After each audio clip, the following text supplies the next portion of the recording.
Hello, and welcome to another fiery episode of Out of Stand Nation. Summer. We don't have very much of summer left, but it just feels like we still have a whole lot left. You know what I mean? If you know what I mean. You're looking at the lineup that we have coming out, right, in the next couple weeks. Right. And everything that has released so far this week, it's been absolutely great. This has been a fantastic summer. Definitely makes up for last year's summer. So many great artists, dude. Absolutely. And the sheer variety too that we're getting, I love it. I love it all. So speaking of variety, this first group that we want to talk about, it's definitely kind of bringing back some older feels of music that I'm enjoying. So it's Cherry Bullet with Aloha. What do you guys think? I've got mixed feelings about it. Man. So originally I had mixed feelings about it, especially coming off of their last comeback, right? Yeah. Hands Up. Yep. Which is still fire, by the way. It's still fire. If you have not I'm seen still it, streaming. Right? Come on, no. You are missing out. But I kind of expected a similar concept because they had pretty good success with Hands Up. Yeah. And usually that's kind of where Cherry Bullet is right now, is they're trying to find that concept that fits them best. But I actually like it. I think I like it a lot more, not than Hands Up, but a lot more than when I originally first listened to it. Really? I kind of felt the opposite. I kind of like I like Hands Up better than this one. I definitely like Hands Up more than this one, but I think I like this one a lot more than when I first, on my first initial listen, where I was kind of 50-50, I guess. Okay. The reason is because, as I've listened to it, I like it more and more as I listen to it because I know what I'm expecting. It's not I'm not really caught off guard, So I say for myself, I have a hard time placing it anywhere because I really enjoyed their debut. I enjoyed their first comeback. Right. We really loved their last comeback, and this one, I didn't have those expectations of they're gonna follow up Hands Up with something hard, like a harder, more attitude, with fun mixed with fun. For summer.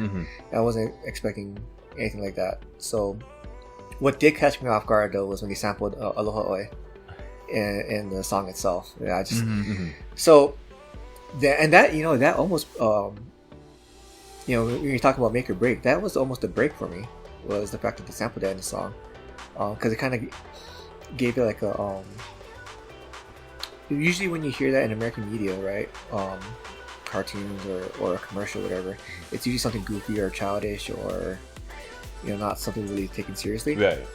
At least from the last I can't remember anyways, but they balanced it out very well.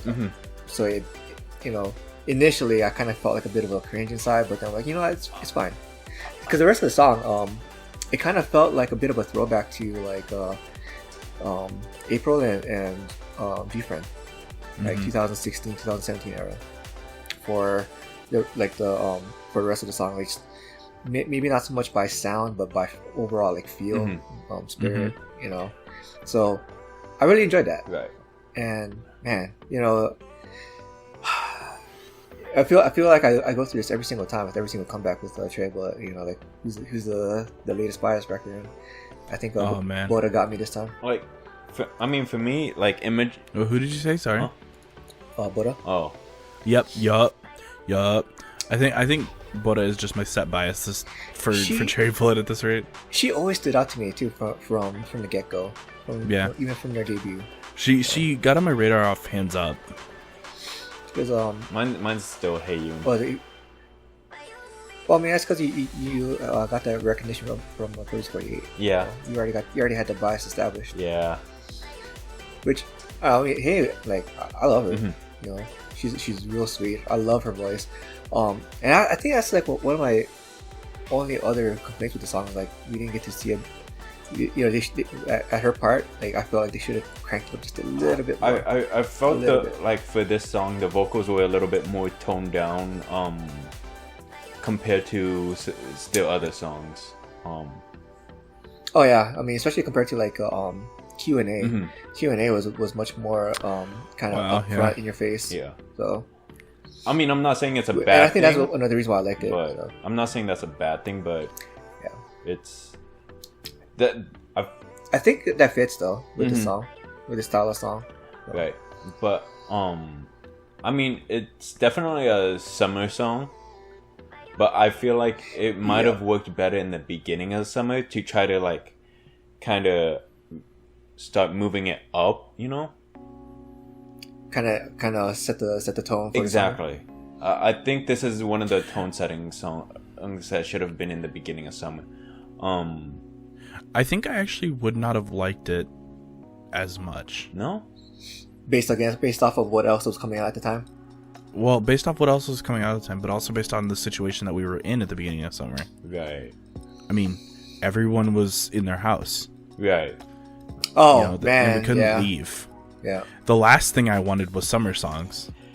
I remember us talking about how we really did not want like tropical house right then.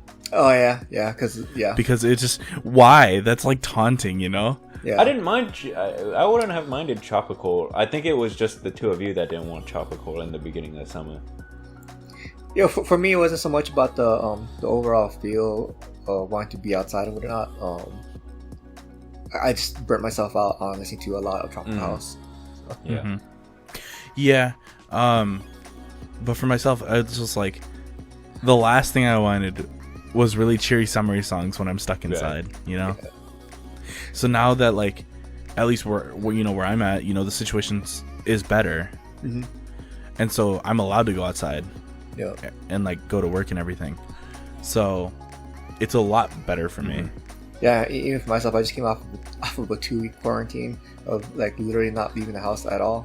So, for this song, I really enjoyed it. I can't place it anywhere, and like I like this better than that song, the Q&A or whatnot.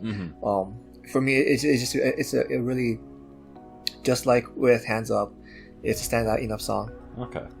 For me, so. All right. We didn't really talk much about the music video. Did you have anything about the music video, Aura? It was very heavy color based, which was meant to represent like high energy, you know. Their clothing, their costume. It was more of a visual music video than anything. Like, it really reminded me of one of G-Friend's music videos. I think Sunny Summer. Yeah, I felt like it was a mix between Red Velvet and G-Friend for myself. With because like 2018, both Red Velvet and with the colorfulness, but then more specifically, that scene where they're wearing those sandals and they're next to the pool, was very much in line with both outfit and scene wise with G-Friend. Right. Like from like with the setting the outfits, it was very much G-Friend, but for the color choices, it was very much Red Velvet. Yeah, for the other scenes, like especially for like the solo scenes, there was a lot of color used that was employed in a similar fashion by Red Velvet. So with Power Up, I definitely see what you're talking about there. I mean, I really enjoyed it. So for this song, there's no way I cannot say like I don't recommend that you listen to the song at all. I don't think we've ever not recommended a song, even if all three of us were like, it's not our song. We would still recommend these songs. They're just not all of them are of our preferences. It's recognizing that other people would enjoy it. And I think the only type of song that I could ever say I would not recommend is if it's like really poorly made, like for like the recording, the mixing, the mastering, like if all throughout the whole entire production was just of poor quality. That's the only type of song that I could not recommend. So, which we've seen a few of those in the past few years. I mean, if it spreads hate, that's something I would. If it spreads nothing but hate, you know. Oh yeah, true. Yeah, that's another one. Yeah. But yeah, no. I don't like to think about that kind of stuff, so that's probably why I forgot about it. But you guys ready to move it on? Let's go. Let's do it. All right, Nick, this one's gonna be all you, bud. Yep. So this is a comeback from a newly debuted artist. Oh, the newly debuted? When did she debut? Newly debuted. She debuted in February of this year. Okay. Oh.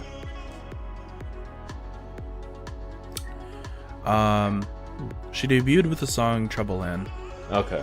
And then so that was back in February, like kind of mid-February. And then the reason that you guys didn't know about that is because it was posted to a channel with like a channel called Rybeat, which is not even usually on our radar. It's like it's like where I go sometimes for like really, really small stuff. Yeah. Okay. Like that's usually where you'll find stuff that's not even on K profiles yet. Yeah, and K profiles has been doing really good too about like finding like the new dude and the all disbanded groups. they've been doing really well, and that's because they get a lot of help from people that are like in that kind of community. So this is Ye, and she's a solo artist. I never knew what company she was under. This is the first I've heard of it. Because that also wasn't listed. And like I said, there's basically no place has a profile on her. So I don't know what company she's under yet. Not even Melon? What? Not even Melon? Well, you know what?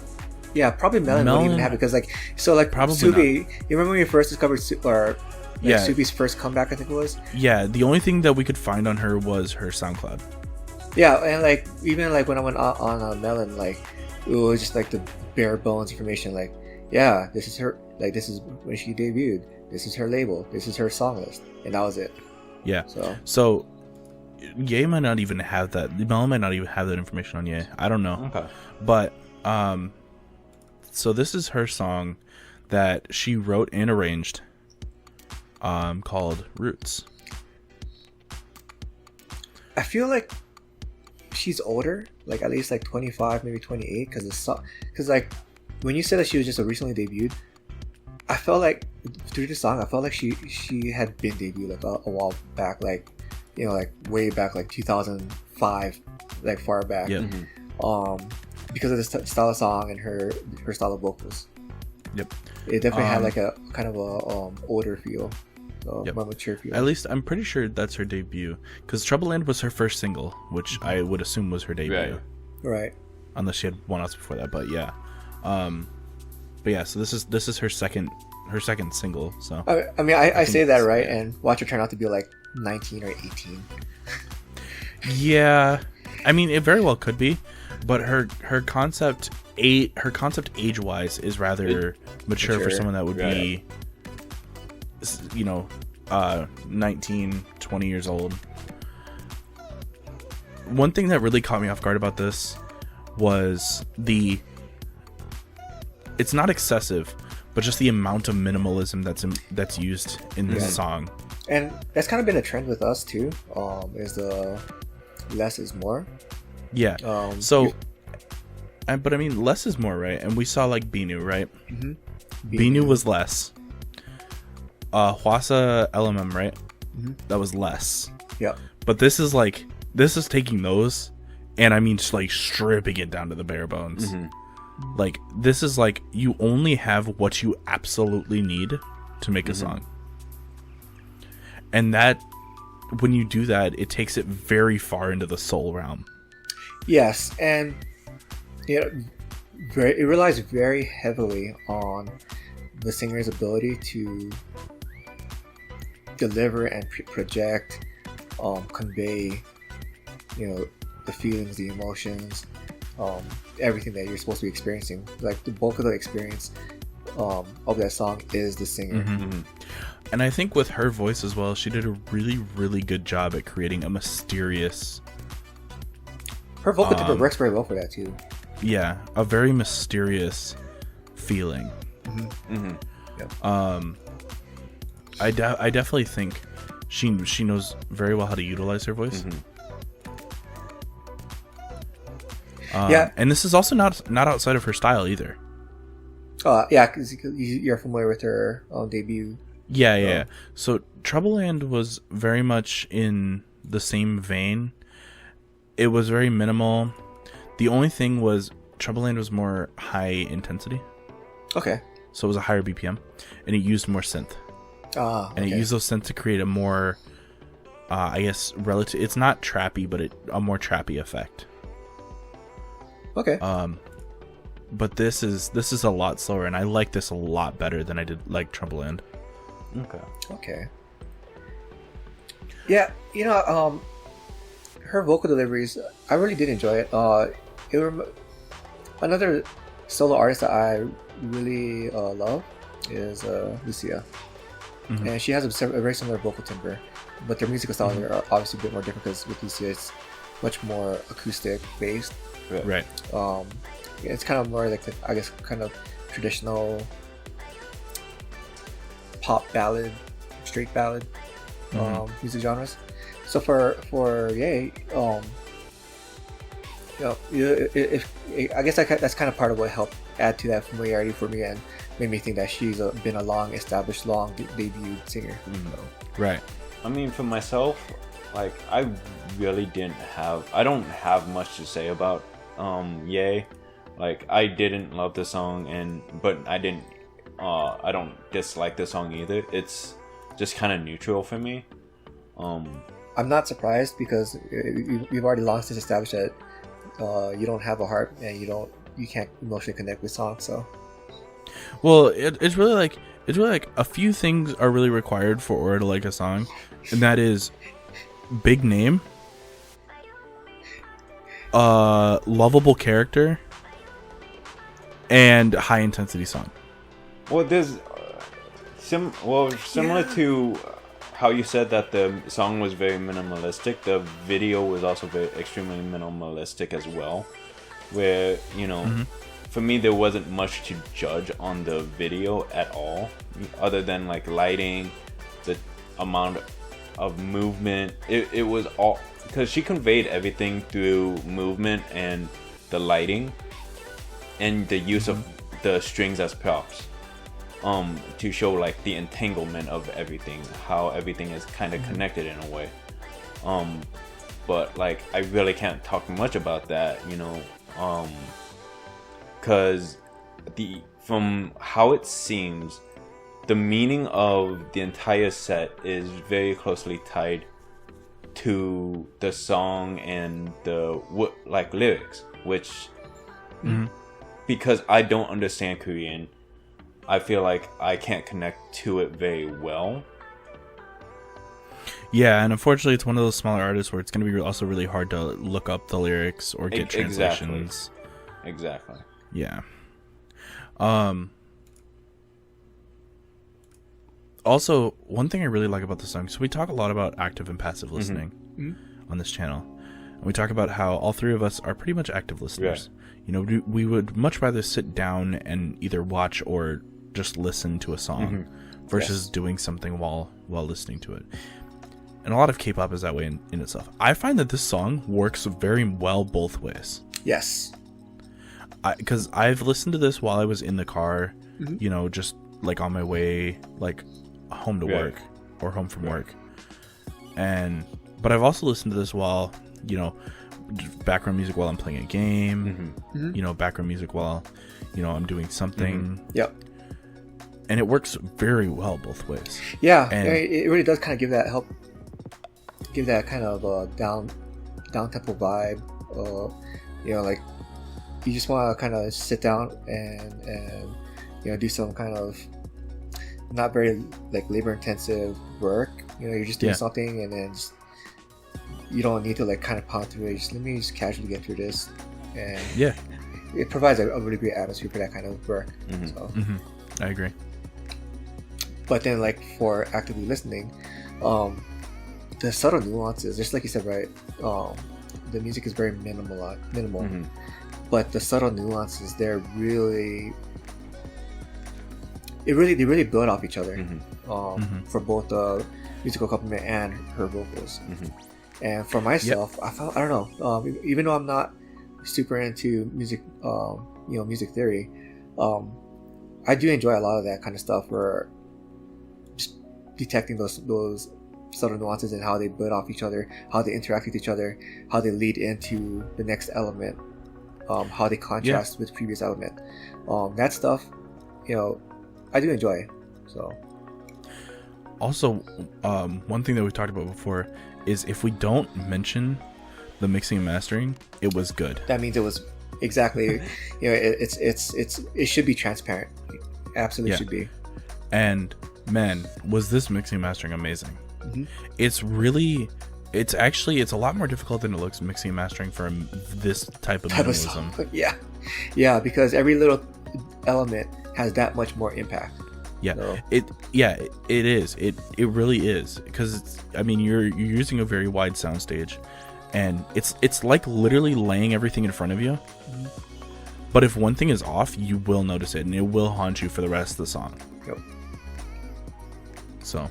Yeah, same with like the balancing too. And you mentioned the soundstage, but also like with the dynamic range as well. The balancing there is just that much more important, because it will glaringly stick out if the balancing is not done properly. So. Yep. All in all, from like a small artist, from what I know of, an unknown company, with relatively no promotion, I am shocked. This is like Subi Part 2. It is, because this, like, it is seriously that good, So, now that we're done with this Hype Fest, we're already moving on to our next Hype Fest.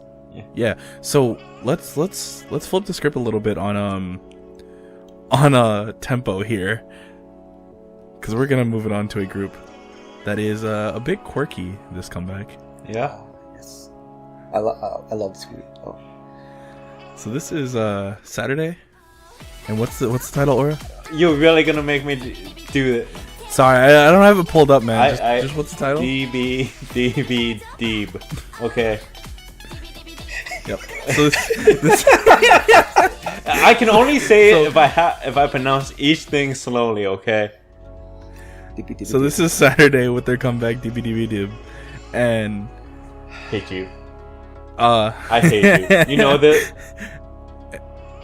And so, Jihun, what did you think off bat? Man, so first off, with Saturdays, this is a group that I first started tracking them when they debuted in 2018.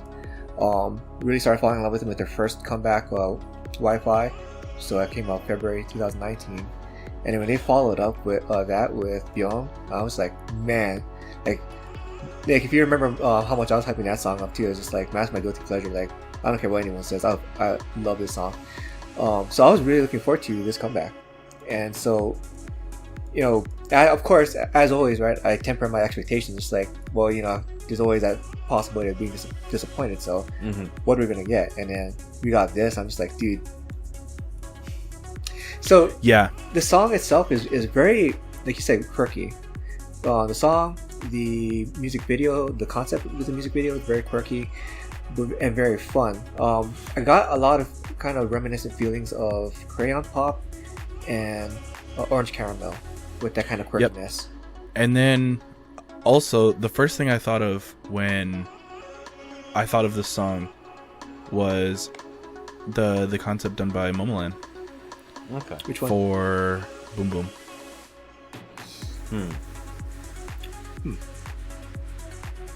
Talking about the visual concept or the sound concept? So, a couple things. So, if you remember, Boom Boom had that just super quirky dance. Yeah. Oh yeah. And it's very similar here. Having a quirky dance. I mean, same with Crayon Pop and Orange Caramel too. Yep. Yeah. And then definitely, what was it, around the end where it started being much more like a commercial. Yep. That reminded me instantly of Momoland. Because Momoland did the exact same thing for Boom Boom. Same with the Run Slime's one. I mean, the whole thing was structured like Well, yeah, the whole thing was like legitimately an ad. Yeah. But yeah, so the first thing I thought of when I was in song, not in style, but or like song style, but in concept in general, was okay. Momoland's Boom Boom. Yeah.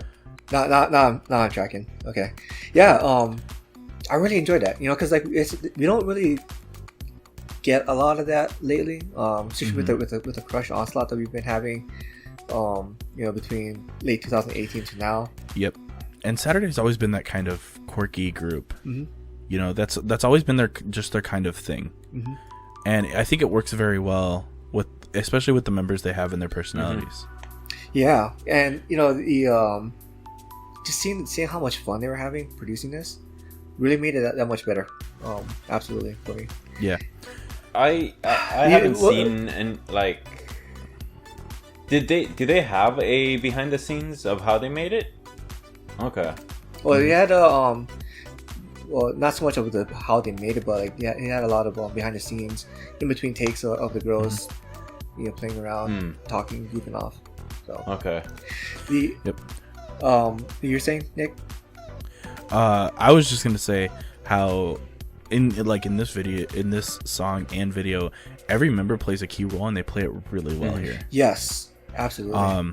So like for example, like Hano, right? Obviously her rap, man, I always love her. I always love her raps. Like I'm not gonna pretend like they're the best, but I love so underrated. Yep. And Yuki especially as well. Yuki's really quirky. Just as a person. Yeah. Gosh, especially like that scene where she was dressed like a dude trying to pick up on Minso. Yeah. I probably laughed a lot harder at that scene than I should have, but you know, I loved that scene. I thought it was hilarious. Because like Minso's reaction, like she's got that perfect like, you know, what are you doing? You know, reaction. And so I mean, everyone, you know, like you know, Jiyun, Ion, Minso, everyone fills a perfect role here. Now, this for this song's choreography too.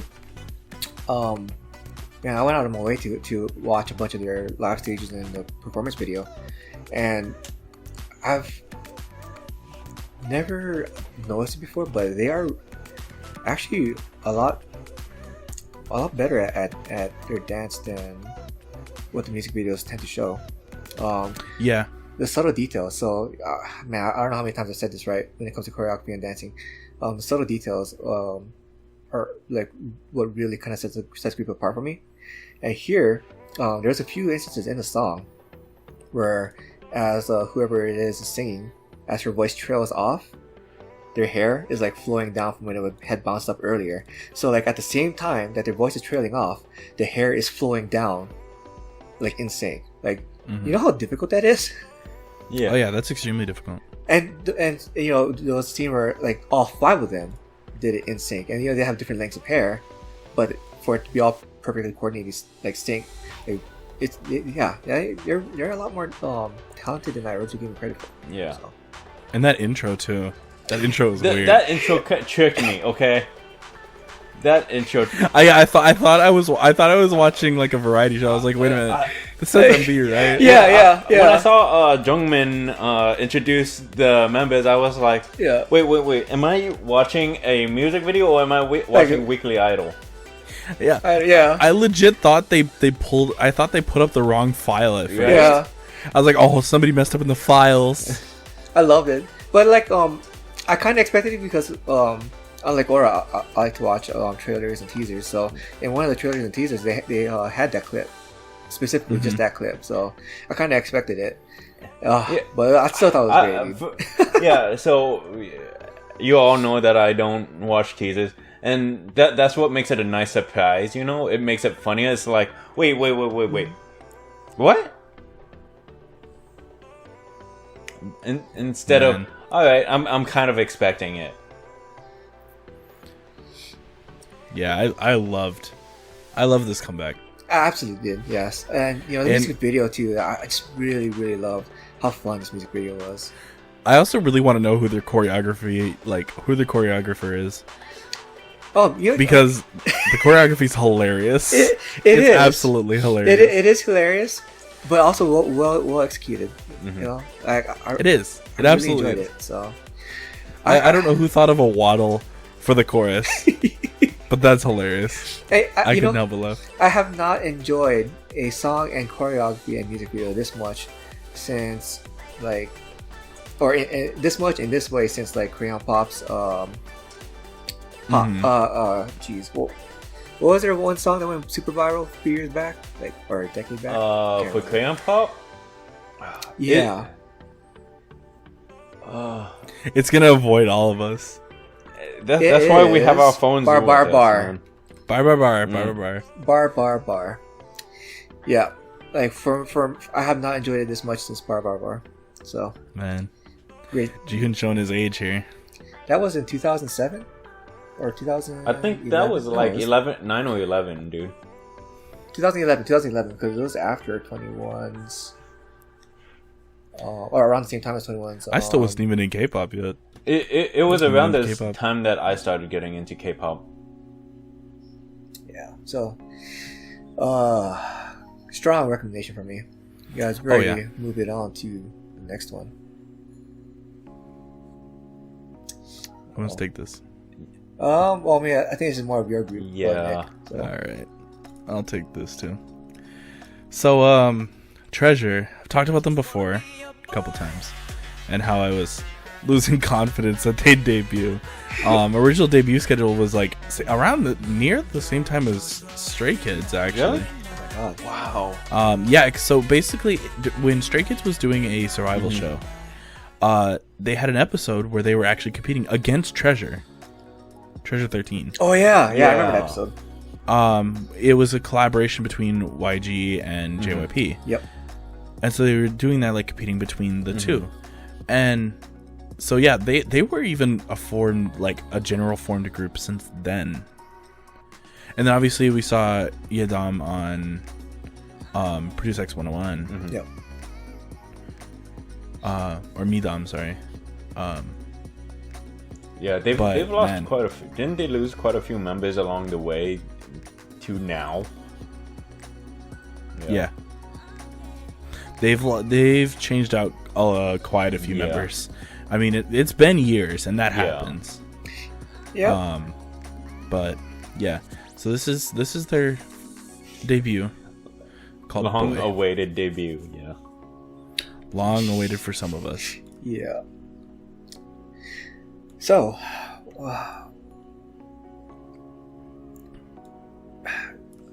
besides saying it's a YG song, what'd you think, Nick? Besides saying that, I like it. I like it a lot. I definitely liked it a lot more than I thought I was going to, knowing that it was coming from YG and YG has a style, and but I think I've always liked YG boy groups a little more because I feel like with boy group, like we talked about before, boy groups are a little more limited in the styles that they can choose from. And so when you're talking about YG, you're talking about a company that fits that boy group style very well. Yep. And we've seen it with their groups in the past as well. Yep. It's definitely a much more natural fit for their company as a whole.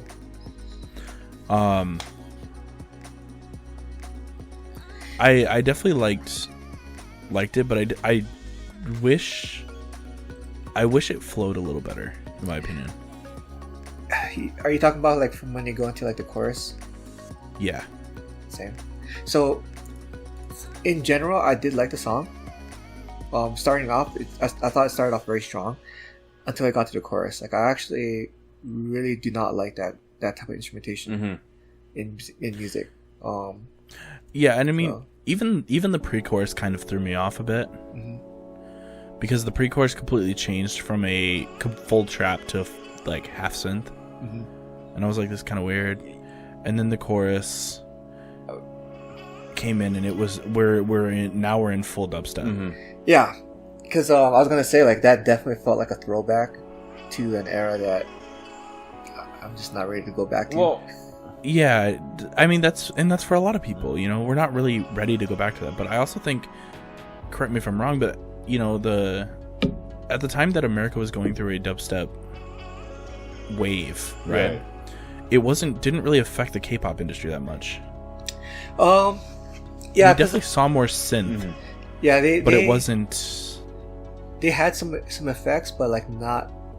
Yeah, I mean, there was like maybe some groups that did some heavy experimentation, and there was like maybe a small 2-month window or 3-month window where we saw a lot of that, but then it just like quickly died off. Yeah, and so as far as the Korean media goes, they're not as opposed to this as Americans are, because we had to go through like a year and a half of just straight EDM, house, dubstep, all of that. Which that was the era that I pretty much had dropped off of American music entirely. And I was still very much into American music at that time. Yeah. You know, I had only been like, I'd only known about K-pop at that point for like a year or two. Yeah. So I wasn't full send on K-pop yet. Yeah. For me, I found the video part of this music video a little bit weird too. Because there's like a stage that almost represents a survival show, you know, with how they started, you know, or how they were kind of like created as a group. It would have made more sense, at least from my perspective, if they actually released this music video on time when they should have, you know. Yeah, because I mean, by this point, a lot of people had forgotten, for the most part, what Treasure really started as, you know? Yeah, this basically they squandered that media exposure they got from the show. Exactly. If they released this closer to when the stage was, the survival show was, I think it would have been more receptive. But then like it just as a whole, very similar to the song, there were parts that just absolutely didn't make sense combined with the stage, you know. Why is there a pool? Why is there this and that? It felt like a few mixed messages along the way for the imagery. At least that's how I felt. I'm not saying it's a bad thing, because everything was filmed really great. The camera work, the implementation of effects. Yeah, the implementation of effects. Yeah. It wasn't overly done, but I felt like the choice of stuff, from I want to say the director, producer, and all of that, were a little bit weird to me. And the timing of everything, you know. So for me, one of the things, labels, and especially like larger labels, they definitely have a flavor that's present not just in their music but also in their music videos. Right. So like when you see like SM's music videos, right? You go from, you know, Girls' Generation to FX to, you know, any other group that has been in their lineup. Right. There's always like a lot of common elements. Same with YG.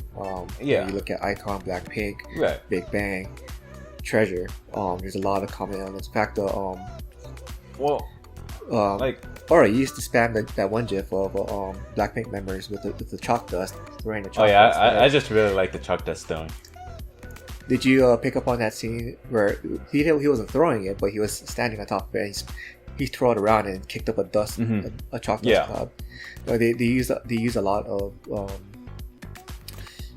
I don't want to say recycled, but they use a lot of common elements from like common elements that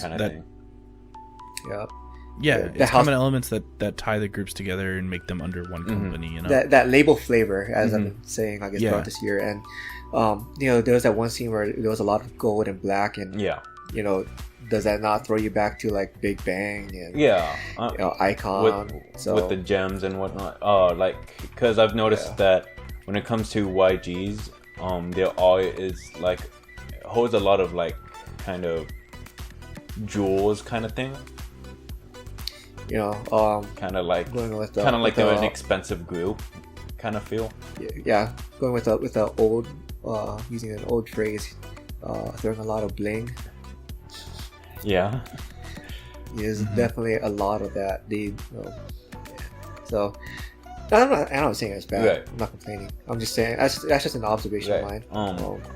That label flavor here. But like for me, I just found it weird just because they were trying to mix that with the whole survival show kind of flair. Which is what I found weird for it because of the timing of everything. It felt weird to me. I think at least from what it feels like to me, I guess it's kind of tied into what you're feeling as well. Is like it kind of feels like they're still trying to figure out what they want to do with this group, what they're doing with this group. And I think the only way that will solve itself is time in the Korean media.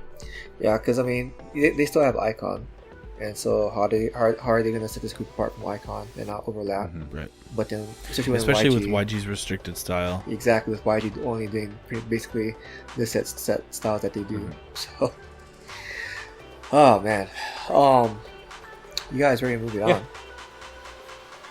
So, this is SSAK3, more specifically, B-Dragon, or as he's normally called, Rain, with Mamamoo. And jeez, I cut off the title, and I'd already forgotten the title. Nick, what's the title? Shinanda. So I'm never gonna be able to pronounce that. Shinanda. So yeah, it would be Shin. So it's kind of like a exciting kind of feel. So I loved it. My God! So the music video itself is just shot in the recording studio, and this entirety of the music video. I actually really like these kinds of music videos. Just having them in. I really enjoyed it. Yeah. It was just fun. You know, you got to see them having fun. Like Mamamoo is such a they're one of those bugle groups. They don't care. They just have fun. Right. And then it's Rain. To see him having fun with this group, and then especially like that one scene where it was all of them, right? And kind of like that. Yeah. Not the break room, but like in the waiting room, right outside of the recording booth. Right. Along with the producers. Yeah, it was great. I loved it. The musical style. I was not expecting this at all. It very much, because in the beginning I thought it'd be Latin infused from how it was starting, and then it definitely started out Latin infused, like full send Latin.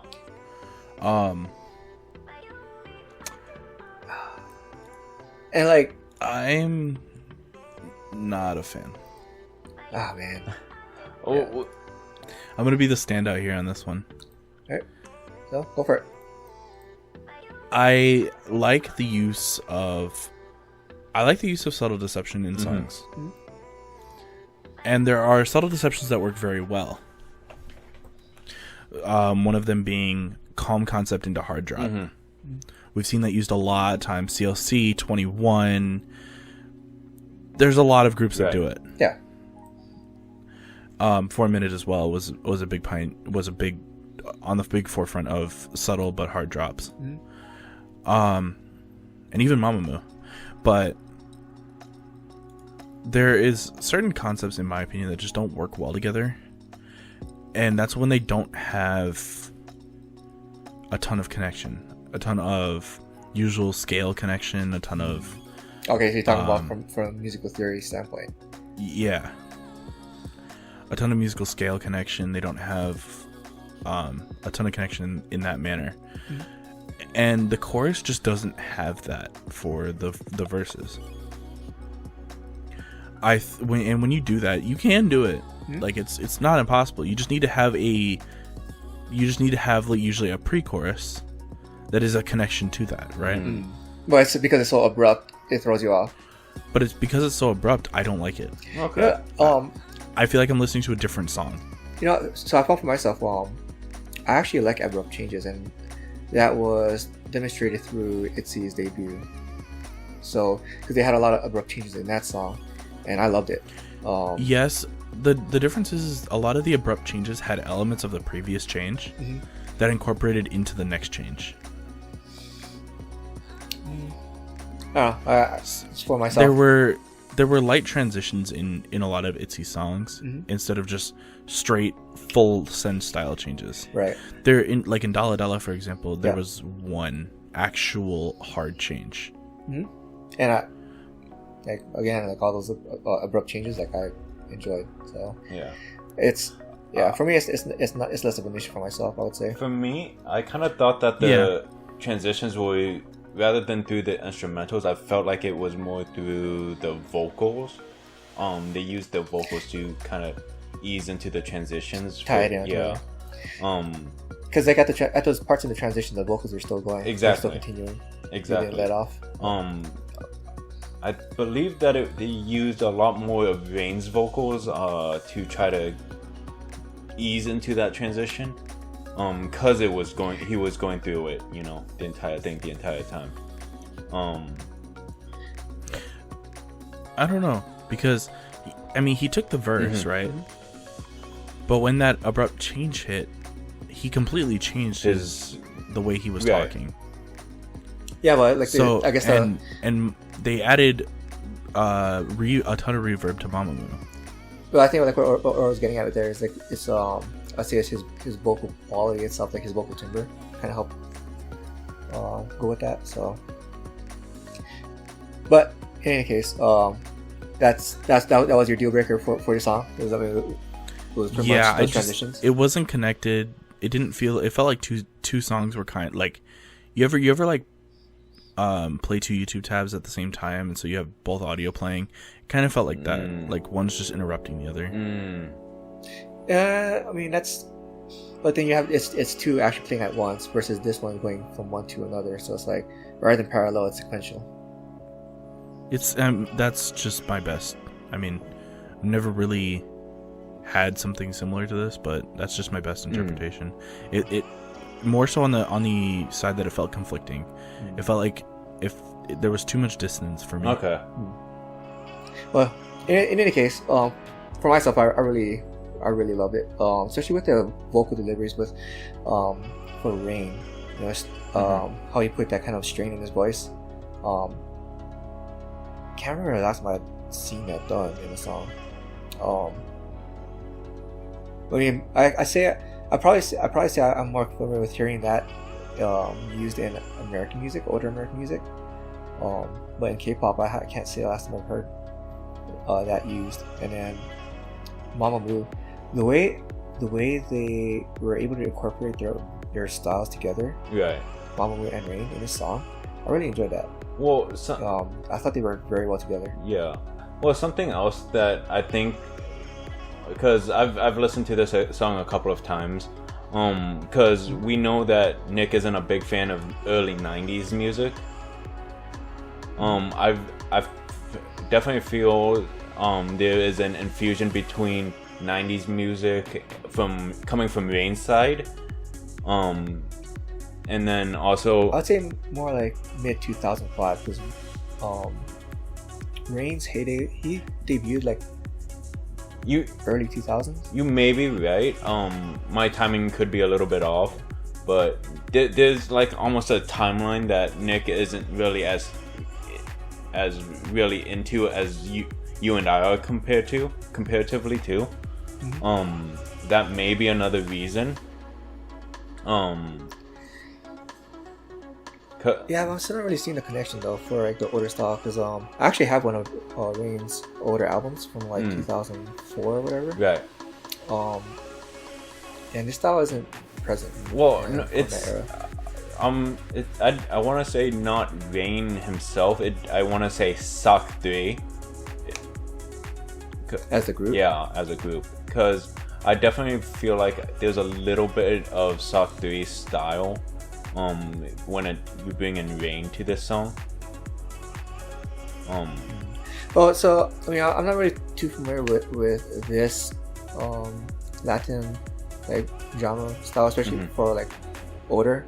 So like lately, and you guys have heard me say this before, like I've gotten more acquainted with like the Latin style of music through K-pop because of their infusions. So that's for me, like I can't really comment too much about that because I just don't really know a whole lot about Latin music itself, right, and especially historical. So, but I mean, you're not out of the realm of possibility with the style being used in the late 80s to like mid to late 80s, somewhere around the early 90s. But that being said, Latin 90s and the actual true Latin and South American 90s and music and American 90s are very different things. I'm not opposed to the Latin South American 90s music. It's not what I'd prefer, but I don't dislike it, you know.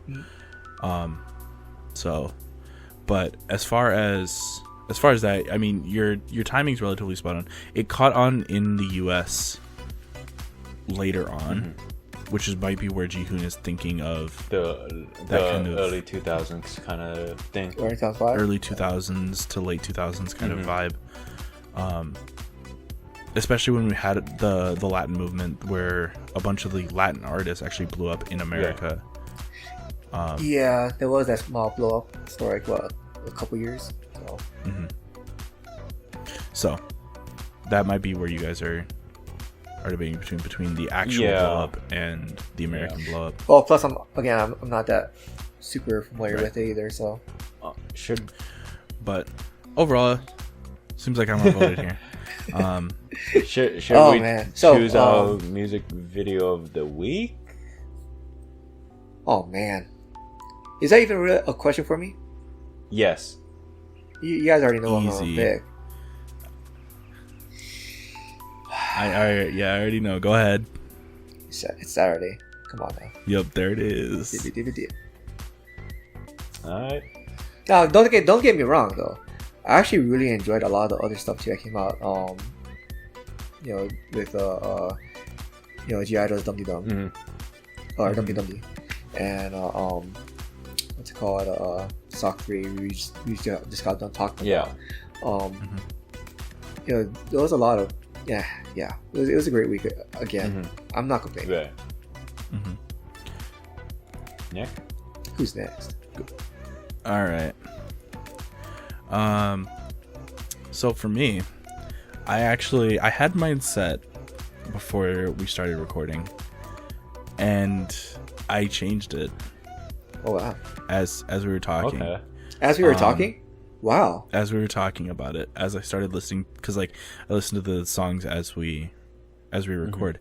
So as I was listening to it more and more, I like it a lot more now. And mine is going to be Yay with Roots. Okay. So yeah. So we didn't talk about this one. It's going to be in our quick shots. It's actually going to be Taemin's Two Kids. I did really like that music video.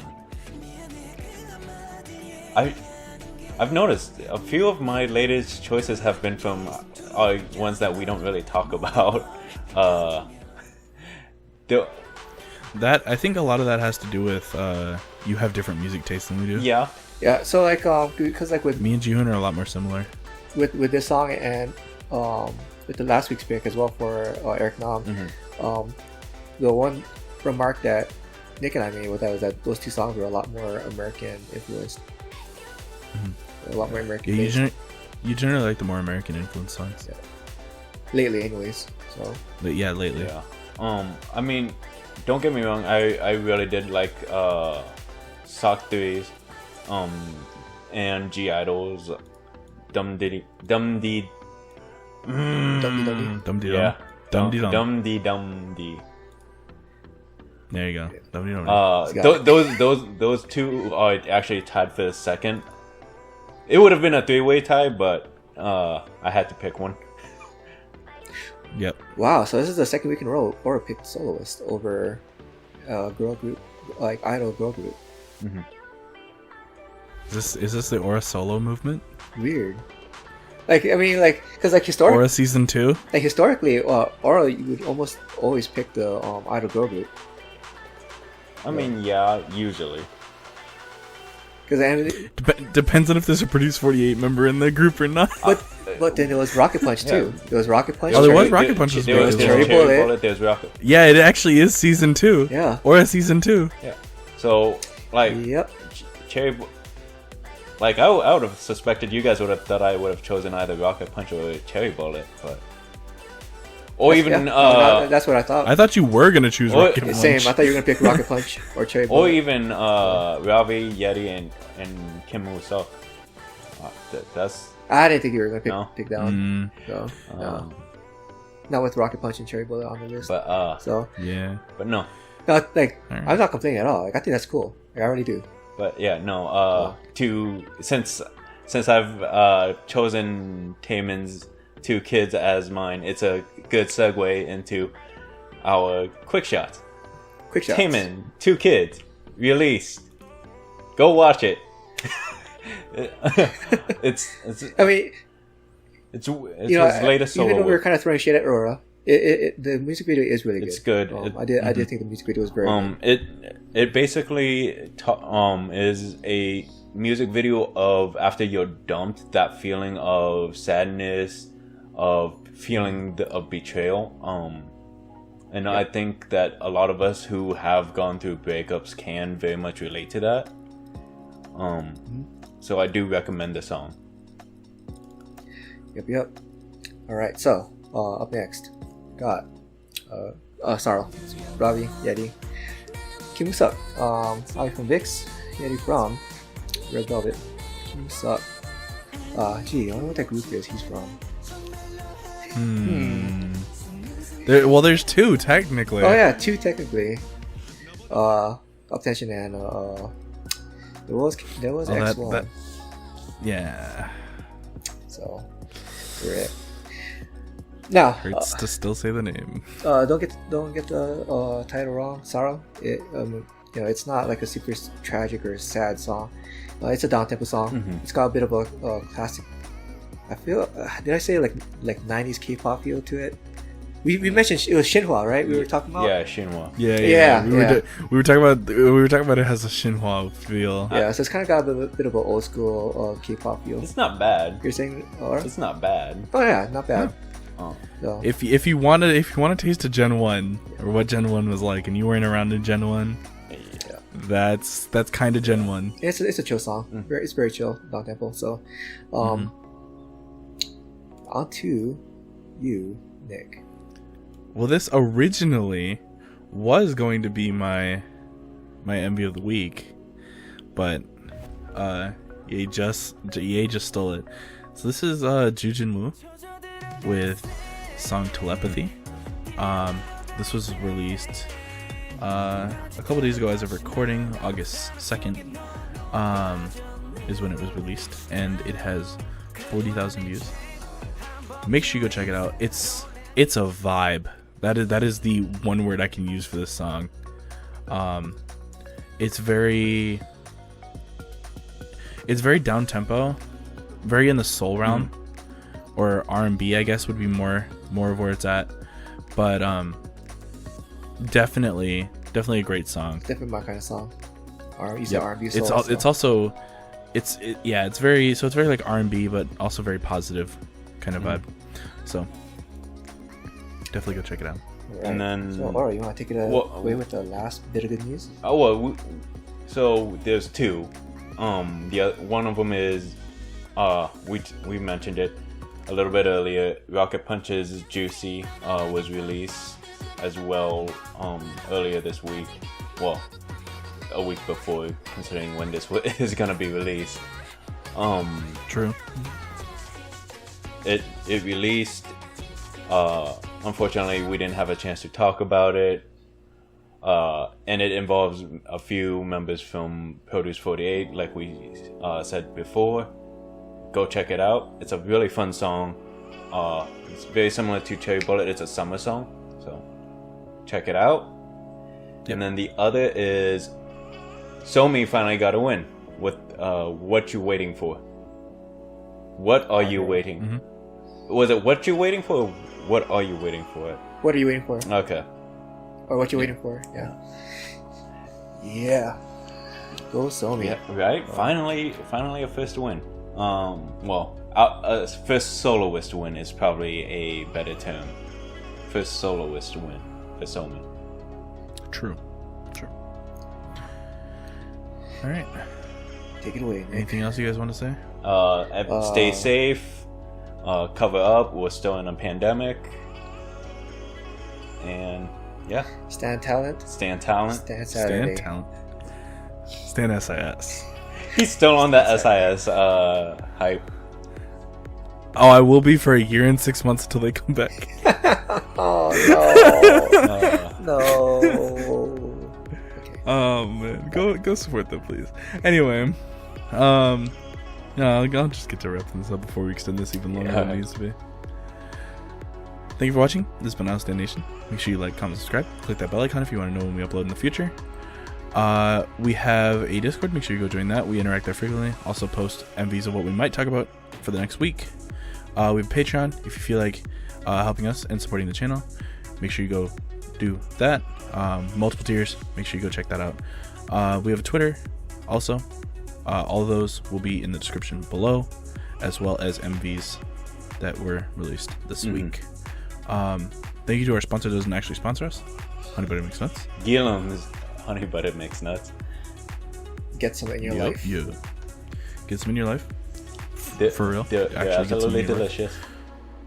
They're life changing. And we will see you guys next week. Bye.